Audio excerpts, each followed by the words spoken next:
Hello everyone, welcome back to another episode of Let's Play Pokemon White 2. I'm Mr. PokeGamer. In the last episode, we did basically what we do every time we get to a new town. We do a little bit of exploring, talking to all the NPCs and seeing what all is available to us. And then we moved out to Route 9 to check out the shopping mall and take on any available trainers that we could, so that we can get some free experience.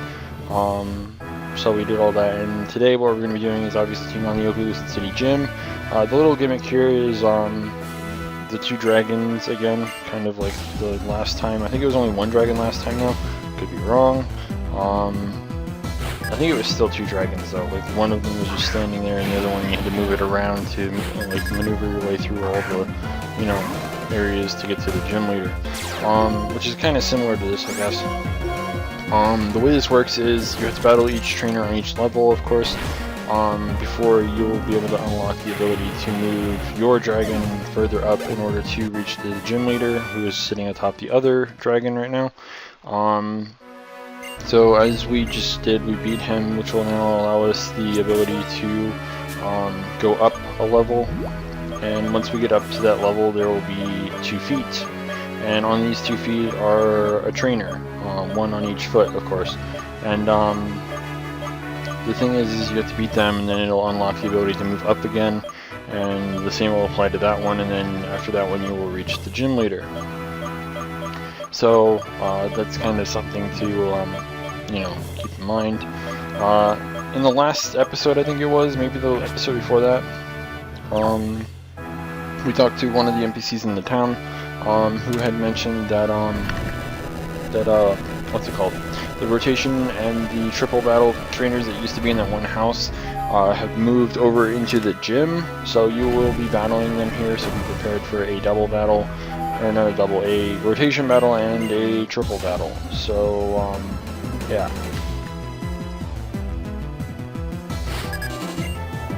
And obviously this one isn't because obviously no 3 Pokemon there, but still, either way, there are a lot of Pokemon in here to kind of be wary of, especially if you're using Lucario like I'm doing. This trainer, I think it's specifically this trainer. I don't know about all the others because their AIs weren't all that great. Of course, the main story of the game, obviously, NPCs aren't going to be all that great, unless you're playing challenge mode, in which case it's completely different. But Druddigon has access to Flamethrower, and obviously Lucario is weak to fire, so something to kind of keep in mind, of course. Not to mention that if you're using a physical attacker, rough skin on these Druddigons can be pretty hectic. After a second Ice Punch, or no, I went for a focus, or a Force Palm or whatever, it brings me just down into the red. That was just off of this battle alone. I don't think that the fracture hit me at all. I think that it was all just from the Druddigon, so I mean, but yeah, something to kind of be wary about in this gym is that the fractures could potentially use Flamethrower on you if you're using the Lucario. Steel is a very good option against this gym because they can't really do super effective or even neutral damage with Dragon type moves on you, which is always nice. Dragon Claw gets neutralized a bit, same with things like Outrage. I don't remember if the gym leader's Haxorus has Outrage or not, but I do know that it's kind of a thing, so I don't know. I suppose that we should also kind of cover his team. I need to get it real quick.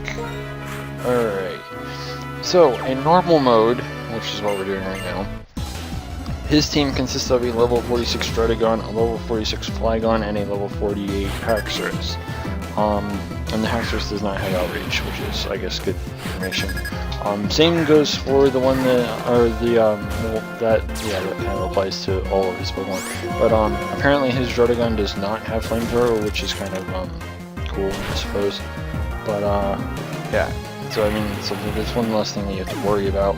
If you decide to play this game in challenge mode, once you have it available, of course, his team consists of a level 50 Druddigon, a level 50 Flygon, a level 50 Altaria, and a level 52 Haxorus.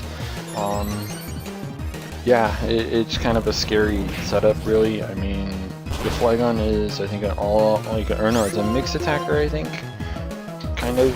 because it has one special attack and then the rest are all kind of physical. He happens to have Rock Slide on 2 of his Pokemon, so if he happens to have Speed U, that's kind of no bueno. There's also things like Crunch, but they're on 2 of his Pokemon as well. Dragon Tail happens to be on 3 of his Pokemon. So I mean, there's that, and Altaria can obviously be a pain in the ass if it uses Sing, connects, and then starts spamming Cotton Guard, because then it'll become bulky as crap, and you don't want to deal with that. Not to mention that the Haxorus he has in Challenge Mode, as well as the Druddigon, are both carrying Citrus Berries. The Haxorus in Normal Mode also carries a Citrus Berry for anyone that's curious enough.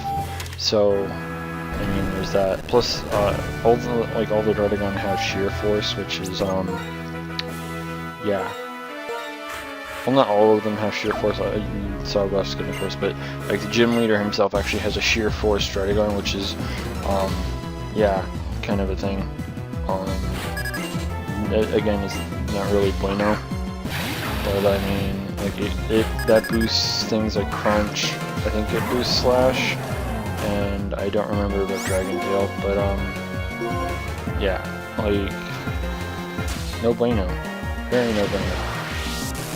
But, I mean, whatever, I guess.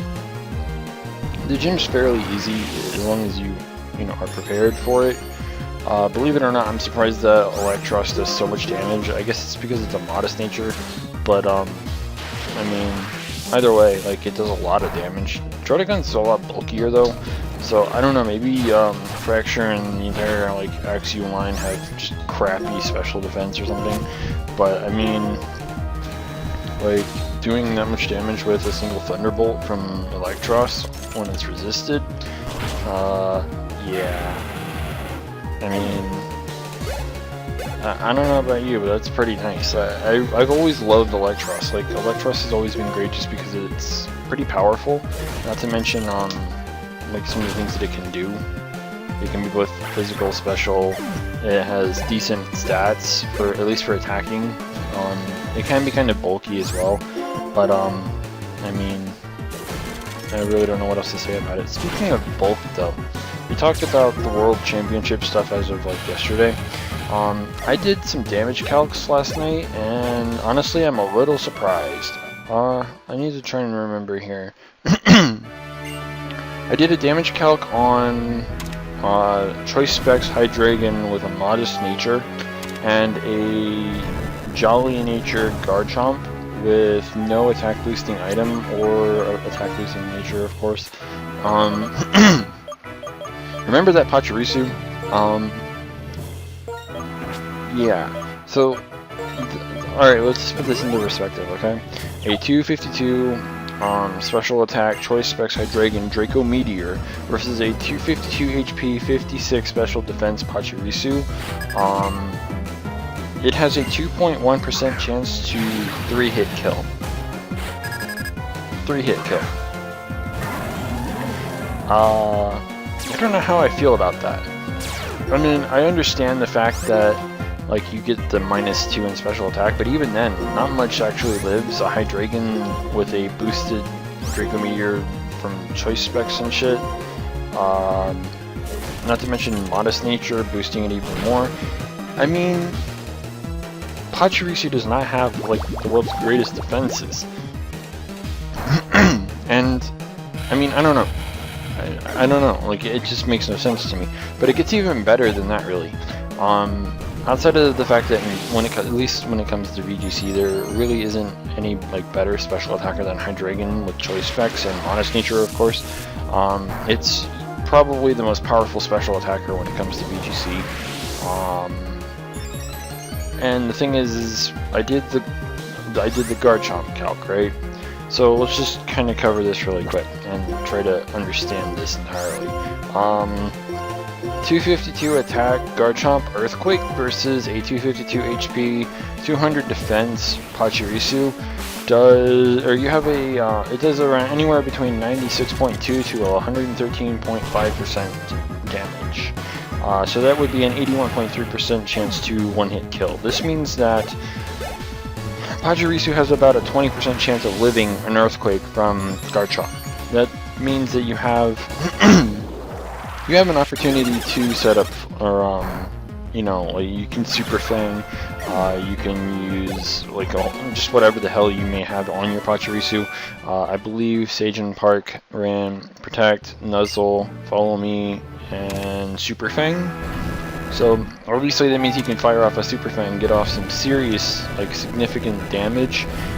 Doing half of your remaining health is pretty broken, and I mean there's that, but I mean just the sheer fact that it can have a 20% chance of living an Earthquake from a max investment Garchomp with no attack boosting nature or item on it is pretty ridiculous. And the reason why I didn't add something like Choice Band or an Adamant Nature is because Jolly Nature allows Garchomp to outspeed opposing Garchomps, especially the ones that are running Adamant Nature, and Choice Band is not something that I see too often when it comes to VGC. It's usually something like a Focus Sash or even something like that. So that's why I didn't have an item on it, or an attack boosting nature. So, yeah. But yeah, that's something to think about. Anyways, Gym Leader, Drayden. I believe he was in the last Let's Play. I don't remember if that was Iris or Drayden, because they're different for each game in that game. But yeah, level 46 Drayden with the moves Dragon Tail, Revenge, Slash, and Crunch. He also carries the level 46 Flygon, which I already covered a scene, but I'm going to redo it anyways. The Flygon happens to have Dragon Tail, Crunch, Earth Power, Rock Slide, and the level 48 Haxorus that has Dragon Tail, Slash, Assurance, and Dragon Dance. So, things to keep in mind. Don't let the Haxorus start setting up. Be kind of wary of Sheer Force, as well as the fact that Mold Breaker is a thing. If you're bringing something that, you know, has like Levitate or whatever, that you don't want to get hit for some reason by something that it may have. I mean, there's that, but it doesn't really carry Earthquake. I kind of figured that it might carry the Earthquake, but apparently it didn't. I don't know. I don't know what the point, you know, what the meaning of all that was, or at least some kind of ground move. But apparently, Mold Breaker is kind of just like whatever. I don't know if that really affects anything that you could potentially use, but I mean, whatever. It's not that big a deal. So, I mean, whatever. It plays out fine. But, I mean, I guess if Mold Breaker has some kind of significance, then something you're going to be wary about. Also, am I like the only one that's kind of disappointed by how Haxorus turned out? Honestly, I prefer Fracture's design better. Like, I kind of feel like they should have played off of his design a little bit more. Made it, like, look like it's like it grew up a little bit, because I mean, like, this doesn't seem like it should actually be an evolution of, you know, Fracture. Fracture looks like it would be a lot different when it would evolve, but maybe that's just me. I don't know. Either way, Haxorus has always been kind of a cool Pokemon. I happen to have like 2 or 3 shinies of it myself, so I don't know. Anyways, 7th gym badge down, hooray. 1 more to go. From that, I'm pretty sure you can guess what the last gym leader's type is. I mean, let's be real. If you don't know what that shape resembles, think about it a little bit. I'm sure it'll come to you very, very quickly. So it should be pretty, you know, easy to guess what we're going to be up against. The gym is going to be a lot. It's going to be a lot easier than this one. We have 2 Pokemon that just. They just really destroy it. Hell, if we really wanted to go the extra mile, we could give a Move Tutor move to Lucario again and make him another Pokemon that's capable of just destroying the last gym, because why the hell not? But yeah. Hate to break this to you guys though. We can't really do much more today. There's not enough time to really do anything else today, because I know exactly basically what's going to be happening, and I don't want to get it started and then it'll be over 15 minutes and, you know, deal with all that crap. So in the next episode, what we're going to be doing, let's just say that shit's about to hit the fan. You know, obligatory evil bad guys doing things. That'll be what's going on in the next episode. So yeah, be sure to stay tuned for that. If you haven't already, don't forget to rate, comment, subscribe, and until next time, this is the PokeGamer signing out.